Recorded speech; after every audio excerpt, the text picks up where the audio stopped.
అండి నేను ఈరోజు ఆన్లైన్లో కూరగాయలు ఆర్డర్ చేశాను. జిపిటో అనే యాప్లో. చూడండి, టమాటాలు అర్ధ కేజీ, క్యాప్సికమ్ ఒక అర్ధ కేజీ, పాలాకు అండ్ నల్లది ద్రాక్ష అర్ధ కేజీ, అండ్ మొక్కజొన్నలు 2 పీసులు అండి.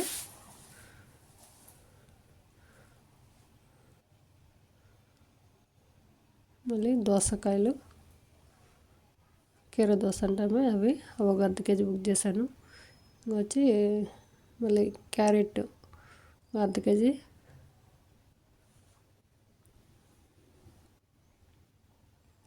అన్నీ 7 ఐటెంలు అండి. 7 ఐటెంలు కలిపి 54 రూపాయలు పడింది నాకు. చాలా తక్కువ, చాలా ఫ్రెష్గా కూడా ఉంది. ప్యాకింగ్ కూడా బాగా చేశారు. మీరు కూడా ట్రై చేసి చూడండి ఒకసారి.